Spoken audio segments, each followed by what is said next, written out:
Okay, it's been fairly quiet on this channel recently, mainly because I'm sort of stepping away from war games for a bit. I'll just show you what's on the table at the moment. This is the Elder Scrolls Betrayal of the Second Age. It's by Chip Theory Games, and it's based on the world of, of Tamriel, which you'll see in games like Oblivion, Morrowind, Skyrim, etc. This one has been described pretty much as an RPG in a box. Um, I've only really messed around with playing the tutorial at the moment. Now, one thing, just a bit of an aside I'd like to mention, this channel's got 999 subscribers at the moment. So if there's anyone who's watching this who isn't subscribed, can you just do it please, and then I can get to 1,000, because that'll be an amazing achievement for the channel.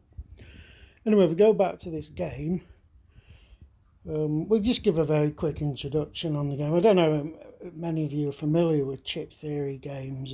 The idea is the stuff is, instead of having miniatures, you have like poker chips and stuff like this. Now, the quality of the stuff is absolutely amazing. This is all either on neoprene mats, or it's actually really high quality cards and chips and dice and various other game extras. You can't complain about it. The rule book's got an excellent tutorial, it's got good rule books, and it's got loads and loads of supporting material. There's like about 5 or 6 different provinces within Tamriel where you can play, and you basically go on a little bit of a quest where you've got a 3-step quest, and it can sort of it goes off during a base map like this, and you've got loads of little locations you can visit, towns, you can go to dungeons, which are called delves in this game. You've got unstable locations where you're likely to meet some sort of hostile battle. If the actual game does go into a battle, you've got these like neoprene mats that you put out, and you put your chips for your character. Bring a character over, and you just put your character on the board, and you put your opponents on the board, and fight it out. And it's all controlled by all these dice you see in various slots, battle stances where you can use certain dice. Then you've got your racial abilities, your class abilities. You've got abilities that go with the bow, which are based on the dice for this particular archer. You can get cards which give you items which will give you extra stuff like health potions,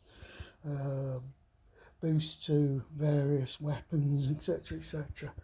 There's absolutely tons and tons of this stuff.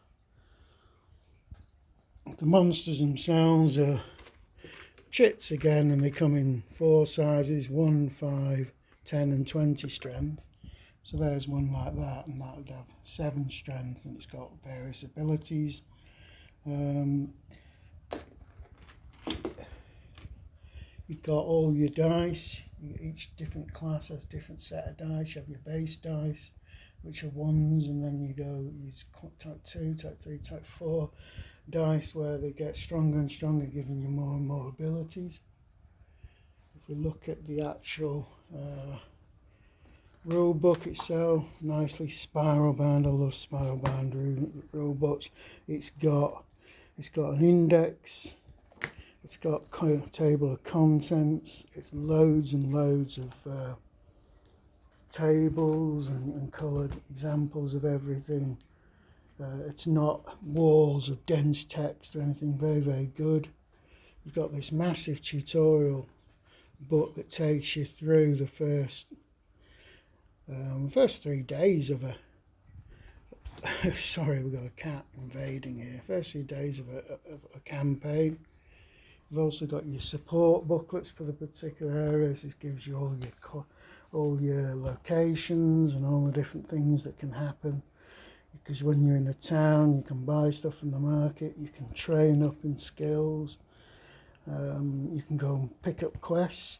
So as well as your main quest, you can have a whole series of side quests you can do. There's various guilds in the game that give you different options you can do for. So there's a lot of stuff here. And then you've got all these are all your different quest lines that you can trigger for various classes, various guilds, etc. So like these blue ones are the mage guilds. So they give you a framework which you've got to like achieve. So for example, if we're on the map here, we've basically got to get all the way up here to where this red thing is to get to the next stage of the campaign, let's call it, campaign of 3 particular sections. And you've got these little green ones here. If you get here, you can get stuff that will actually make it easier to complete that quest. So you've got weather gauges, so that determines how fast you can move across the map, and depending on what type of location you land in, it also results in battles and dungeon quests, etc. So it's a pretty much, anyone who's played the Elder Scrolls will understand what we're looking at here. The game isn't cheap. It's reasonably easy to get hold of at the moment because there's still copies around and about. Apart from that, I can't really say a lot at the moment because I've only really tinkered with it. I just wanted to let people know what I'm actually doing at this point in time.